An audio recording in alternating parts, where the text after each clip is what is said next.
My stepbrother took the house I bought, my parents did nothing. So I stopped paying and took it back myself. Can you believe your own family would weaponize your love against you? For years, I poured my heart, soul, and every spare dime into what I thought was our family home, only to discover it was all a meticulously crafted lie, designed to strip me of everything I'd built. For 8 long years, I busted my butt, making sure every single mortgage payment, every property tax, was covered for my parents' house. And I did it gladly, you know? I genuinely thought I was doing the right thing, helping them finally retire comfortably, easing their financial burden after all they'd done for me. But looking back now, it feels less like a selfless act and more like I was just their personal ATM. Especially when you consider my stepbrother, the golden child, who never lifted a single finger, never contributed a single red cent. From the moment his father married my mom, he became the undisputed favorite. He was obedient, respectful, always doing exactly what they wanted. Me? I was the one who dared to question things, the one who spoke up when something felt unfair. And because of that, I was always the selfish one in their eyes. But I wasn't selfish. I just saw him for what he truly was, a master manipulator. I remember thinking, even as a kid, how different the rules were. If I argued, I was difficult. If he argued, he was expressing himself. It was infuriating back then, and honestly, nothing really changed as we got older. So, when my parents retired and asked me to help with the house, it felt natural. It's our family's future, they said. We're doing this for all of us. I bought it, hook, line, and sinker. I thought I was securing something for everyone. Meanwhile, my stepbrother, Mr. Perfect, was whispering in their ears. Little by little, he convinced them he deserved the house. At first, I just rolled my eyes. It was his usual charming act, playing the good son. I should have known better. I really should have. Then last year, things took a sharp turn. My stepbrother lost his job. And because he'd never saved a dime in his life, shocker, right? His brilliant solution was to move back in with my parents. I told myself it was temporary. Just until he got back on his feet. Oh, how utterly naive I was. A few weeks ago, the bomb dropped. I found out he wasn't just planning to stay temporarily, he'd convinced my parents to sign the entire house over to him. Let that sink in. The house I had been paying for years. My whole life, I'd assumed that when the time came, the house would be sold, and I'd get a fair share, especially given my investment. But nope. They changed the entire deal without so much as a peep to me. When I finally confronted them, their response was chilling. They didn't want to sell because of sentimental value. My stepbrother had a right to live there because it was his home. And me? I shouldn't be so concerned with material things. Material things? I had sacrificed my own financial security, my stability, my future for this house, and they dismissed it as material things? That was it. That was the precise moment something in me snapped. If it was his house, then let him pay for it. I stopped. I stopped paying the mortgage. I stopped covering the taxes. I stopped caring if the roof caved in. If he wanted to live there forever, then the responsibility was entirely on his shoulders. And oh, my parents were furious. Furious. They called me selfish. They said, "This isn't the right time. Your brother is still struggling." But not once, did they ask about my struggles, about everything I'd already given. My stepbrother, of course, played the victim perfectly. "You're tearing the family apart over money," he whined. But the truth was, he'd always just expected me to keep paying for everything, no questions asked. But they didn't know the absolute worst part. 2 days ago, while I was sorting through my financial records, I found this letter from the bank. At first, I thought it was a mistake. But it wasn't. My stepbrother's name was on the property deed. Not just recently. 4 years. They had already signed it over to him. All this time, while I was dutifully pouring my money into their house, it had already been his. This wasn't just betrayal. This was calculated theft. Right now, I feel nothing but raw rage, soul-crushing pain, and a frustration so deep it's physical. But if they think I'm going to stay silent about this, they are so wrong. I couldn't sleep that night. My mind was just racing. The house I'd been paying for, the house I thought was ours, was never mine. It was always part of some secret plan, a scheme where I was nothing but an unwitting pawn. I just stared at the ceiling, drowning in anger, confusion, and this overwhelming, suffocating sense of betrayal. My parents had made it clear, I wasn't the son they trusted. No matter how much I provided, no matter how much I sacrificed, I was always the outsider, the selfish one, the problem child. Meanwhile, my stepbrother, their golden boy, he'd been playing the long game. And I'd spent my whole life trying to prove my worth to my parents, trying to earn their love, their respect. And for what? For them to just hand everything over to him behind my back? The next morning, I drove to their house, gripping the steering wheel so tightly my knuckles were white. I needed answers. I needed them to admit it, to acknowledge what they had done to me. When I pulled up, the house felt different. Almost foreign. As if it wasn't mine anymore, which, apparently, it wasn't. My mother was in the kitchen, washing dishes, like nothing had happened. My father was in his recliner, staring blankly at the TV. And my stepbrother? He was lounging on the couch, feet up, looking like he already owned the place. And you know what? He probably felt like he did. I walked in, jaw clenched. We need to talk. Now. They all looked at me. Only my stepbrother smirked. My mother sighed, drying her hands on a dish towel. Daniel, don't start this again. My father, still glued to the TV, muttered, we did what was best for the family. I let out a bitter laugh. Best for the family? Do you even hear yourselves? My stepbrother, at first, put on his hurt act. Daniel, do you really think I'd do this to you? His voice was soft, careful, like he actually cared. You're my brother. I thought you understood. Then, after this dramatic pause, he sighed. Look, I'm just making sure this house stays in the family. If it were up to you, you'd sell it and leave them with nothing. I couldn't let that happen. My stomach churned. He was enjoying this. Every single second. You mean you're making sure it stays yours? I snapped. You didn't pay a dime for this place, and yet somehow it's magically yours now? My mother looked so uncomfortable. We owe him this, she whispered, her voice heavy with guilt. He's always been the one who looked after us. He never questioned us, never turned his back on us, like you did. And you don't trust me? I asked, my voice cracking. The silence that followed hurt more than I thought it would. My stepbrother just shrugged. Look. Daniel, I'm just doing what's best. If the house were in your name, we both know what would happen. You'd sell it, take the money, and leave our parents with nothing. I felt like I'd been slapped across the face. You think I would do that? We know you would, my father said firmly, finally looking at me. You've always been independent. You never needed us. But your brother, he's always cared for us, always made sure we were okay.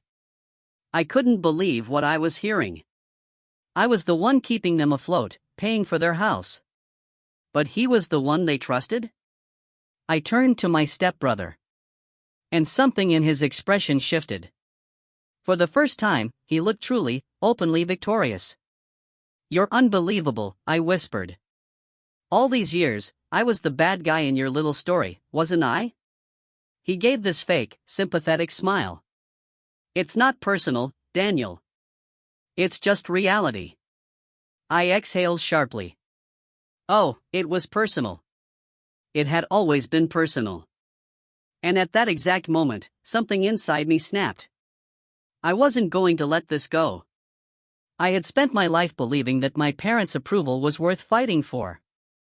But now, I realized it wasn't their approval I needed. It was justice. Pure, unadulterated justice. I didn't say another word. I just turned on my heel and walked out. But as I left, I could hear my stepbrother chuckling under his breath. He thought he had one. He had no idea what was coming. I drove aimlessly for hours, my hands still gripping the steering wheel so tightly my fingers ached. My blood boiled with a rage so potent it felt like acid burning in my chest. How could they do this to me? How could my own parents believe him over me? I was their son. I had sacrificed my money, my time, my sanity, for what? So they could hand over everything I'd built to a man who had never lifted a damn finger for them? I pulled into a parking lot, my mind racing. I needed a plan. I needed proof. And then it hit me. The documents. I had been the one making the payments. I had the bank transfers, the receipts, the contracts. They thought they could cut me out of my own home and I would just roll over? No. Not this time. Not a chance in hell. I drove straight home, practically tore open my desk drawers, and pulled out every single financial record I had. Every transfer. Every dollar I had poured into that house. I spread them out on the table, my hands shaking. And then, as if the universe itself wanted me to know the absolute truth, my phone buzzed. A message from an unknown number. Daniel, I need to tell you something. Call me. I frowned. Who the hell? But something in my gut screamed at me to listen. I dialed the number. A woman's voice answered immediately. Daniel? It's Aunt Rebecca. I blinked. Aunt Rebecca? My mother's cousin. We barely ever spoke. What's going on? I asked, my voice sharper than I intended. She hesitated. I heard what happened, about the house. I clenched my jaw. Yeah? And? She took a shaky breath. Daniel, I can't stay quiet about this anymore. There's something you don't know. My stomach twisted. What? A long, agonizing pause. Then, your stepbrother isn't your real brother. I almost dropped the phone. What? He's not even related to your parents, she whispered. He's not your father's son. He's not your mother's son. He's not your brother at all. I staggered back, gripping the edge of the table. That doesn't make any sense. They raised him. They love him. I know, Rebecca said. That's the sick part. They never told you the truth. They took him in when he was a baby. They raised him as their own. But Daniel, he always knew. My mind was spinning. Pieces of a grotesque puzzle clicking into place. The favoritism. The blind loyalty. The way he had spent his whole life making me the bad guy. I gripped the phone so hard my knuckles turned white. Why didn't they tell me? Because they were ashamed, Rebecca said. They wanted to pretend it wasn't real. And he? Well, he played along, until now. I swallowed, my throat dry. So what? He manipulated them his whole life just to take the house? Rebecca exhaled. I think so. And I think he always planned this, Daniel. He's been playing the long game, making himself the perfect son, making you the villain, so that when the time came, they would choose him. The words tasted like poison in my mouth. They had chosen him over me. Over their own flesh and blood. I ended the call, my heart pounding. This was it. I wasn't just fighting for a house anymore. I was fighting for my dignity. My name. My entire life. And I was going to expose the truth, even if it destroyed everything. I don't even remember leaving that house. The drive to my parents' house was a blur of righteous fury. My heart hammered against my ribs, my hands clutched the steering wheel, knuckles white, until my fingers ached. I felt like I was suffocating, the walls of my own life closing in. For years, I'd wondered why I was always the outsider in my own family, why no matter what I did, it was never enough. And now, the answer was so blindingly clear it was almost laughable. I was never meant to be enough. Because they had already chosen. I walked into the house without knocking. My mother was in the living room, folding laundry. My father sat in his usual chair, reading the newspaper. Everything looked sickeningly normal. But I knew the truth now. And the man they called their son, the man they had betrayed me for, stood near the hallway, arms crossed, watching me with that same smug indifference he always carried. "Daniel," my mother asked, setting down a neatly folded shirt. Her voice was soft, careful, like she already sensed the storm. I ignored her. My hands trembled as I pulled a thick folder from my bag and slammed it onto the coffee table. The thud echoed through the room, making my mother flinch. "Sit," I said, my voice cold, raw. My father frowned, lowering his newspaper. "Daniel, what is this?" "Sit down." My mother exchanged a worried glance with my father before sinking onto the couch. He followed, sighing as if I were the inconvenience. And my stepbrother, the liar, the manipulator, the snake, he just smirked and leaned against the doorway. "You've lost your damn mind," he muttered, shaking his head. I didn't react. I couldn't afford to lose control. Not yet. With slow, deliberate movements, I opened the folder and spread out every single document I had collected over the years. Bank transfers, mortgage payments, tax receipts, all with my name on them. My mother gasped. My father's face went pale. And my stepbrother? He just smiled. "You knew, didn't you?" I asked, my voice dangerously low. I turned to my parents. "You both knew." "Daniel," my mother started, reaching for me, but I stepped back. "Don't." I took a shaky breath, trying desperately to steady myself. "All these years," I continued, my voice growing stronger, "I thought I was helping you. I thought I was building something for this family. But the whole time, you were just waiting for the right moment to cut me out." My father shifted uncomfortably. "It's not like that." "Then what is it like?" I snapped, slamming my fist on the table. "You gave him everything. And you lied to me." My mother wiped at her tears, shaking her head. "Daniel, we love you. But your brother, he's not my brother." The words came out sharper than I intended. My father flinched. But my stepbrother just let out a small, mocking chuckle. "Well," he said, his voice cool and unbothered, "took you long enough." Something inside me snapped.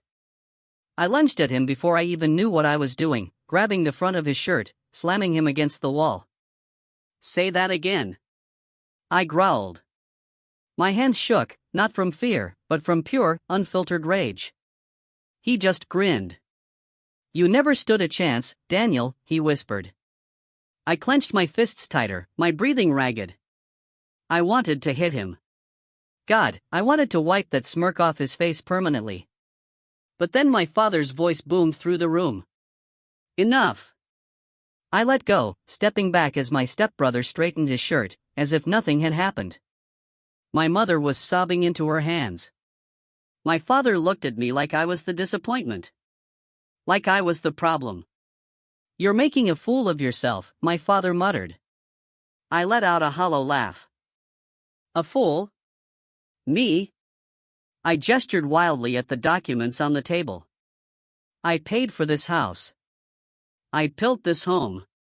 And you gave it to him. You always had more," my mother whispered through her tears. "You were stronger, more independent. But your brother, he needed stability.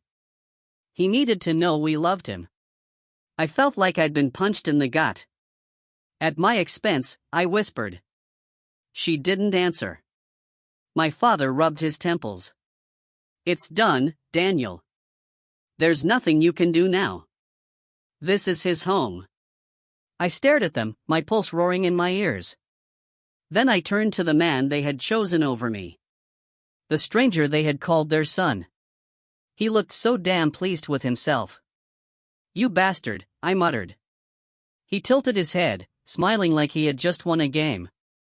"I told you," he said, his voice light, almost amused. "You were always the outsider. You just didn't realize it." I turned back to my parents. Tell me he's wrong. I begged. Tell me I meant something to you.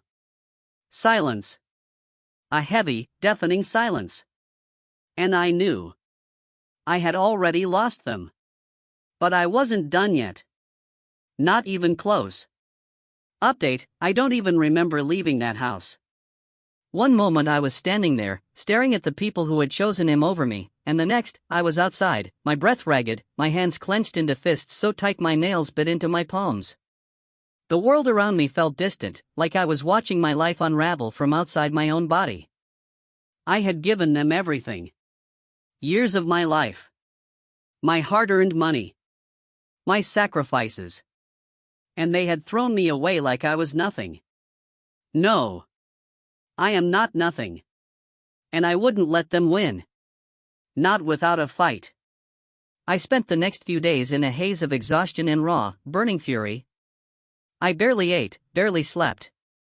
All I could think about was how to turn this around, how to take back what was rightfully mine. I gathered every single piece of evidence I had. Bank transfers proving I had been paying for the house. Mortgage statements with my name on them. Emails and texts where my parents acknowledged my contributions. Then, I reached out to an old friend, a lawyer. Someone who had seen cases like this before. Daniel, he said after reviewing everything, shaking his head. This isn't just betrayal. This is fraud. His words sent a jolt through me. Fraud. That meant I had legal ground. That meant I could fight back. What are my options? I asked, my voice hoarse. You can sue for financial compensation. At the very least, you can demand the house be sold and your investment returned. That was all I needed to hear. I filed the lawsuit. The moment my stepbrother received the notice, he absolutely exploded. Are you out of your damn mind? He screamed over the phone. You're seriously taking this to court? You stole from me, I said, my voice cold as ice. I'm taking back what's mine. You're making a mistake, he growled. Mom and Dad are never going to forgive you for this. I let out a bitter laugh. You mean the same parents who threw me aside like garbage? Yeah, I'll live. Then I hung up. The lawsuit wasn't just about money anymore. It was about exposing the truth. And the moment it became public record, people started talking. It didn't take long for the news to spread like wildfire. Relatives, old family friends, even distant acquaintances, they all started asking questions. Why did you give the house to him and not Daniel? Wait, Daniel was the one paying all these years? Why didn't you just split it fairly? At first, my parents tried to ignore it. Then they defended him. Daniel is just bitter, my mother told someone in a message that later got leaked online. He never respected our decisions, and now he's throwing a tantrum. A tantrum? I had paid for their home. I had kept a roof over their heads for years, and I was the one throwing a tantrum? Then came the final, devastating blow. A distant aunt, one of the few people in our family who had always quietly been on my side, reached out. Daniel, she said quietly. I need to tell you something. What is it? I asked. She hesitated. You know how your stepbrother always claimed he was adopted? I stiffened. Yeah. He wasn't. A cold chill crawled up my spine. What do you mean? He's not adopted. He's your father's illegitimate son from an affair years ago. I felt like the floor had vanished beneath me. All this time, I had thought he was just some orphan my parents had taken in out of pity. But in reality, he was my father's real son. And I? I was the one who had been lied to. Everything clicked into place. The blatant favoritism. The way my mother had always defended him, even when he was clearly in the wrong. This wasn't just about manipulation. This was about deep, dark secrets. About guilt. They had given him everything because they owed him. And they had thrown me away because I was the mistake. I showed up at their house one last time. Not to beg. Not to reason. But to watch them burn. When my parents opened the door, their faces fell. They knew why I was there. "Daniel," my father started. "Maybe we should talk about this." "Too late for that," I cut him off. I stepped inside and slammed a thick folder onto the table. The DNA results. My father's face drained of all color. My mother covered her mouth with her hands, eyes brimming with tears. And my stepbrother? For the first time in his pathetic life, he looked genuinely scared. "You lied to me my whole life," I said, my voice calm, steady, razor-sharp. "Daniel," my mother whispered, but I ignored her. "You let me believe he was adopted," I continued. "You let me believe I was the bad son while you handed him everything behind my back. And for what?" I turned to my father, my gaze burning into his. "To cover up your shame?" Silence. A thick, suffocating silence. Then my stepbrother snapped. "So what?" he shouted. "You still lost, Daniel. That house is mine. You think you can take this from me?" I smiled. A cold, hard smile. "Check your email." Confused, he pulled out his phone and tapped the screen. And then his face went white. Because attached to that email? The official court ruling. The judge had ruled in my favor. The house had to be sold. And the money? All of it. Mine. My stepbrother let out a strangled sound, his hands shaking. You can't do this." I leaned forward, still smiling coldly. "I already did." 2 weeks later, the house was on the market. My parents begged me to reconsider. "We have nowhere to go." My mother sobbed. "Should have thought about that before," I said, my voice emotionless, devoid of any warmth. "And my stepbrother?" He disappeared. Ran off somewhere, probably drowning in his own humiliation. And me? I took the money, moved to another city, and never looked back. Some people might call me cruel. But me? I just call it justice. Sweet, undeniable justice.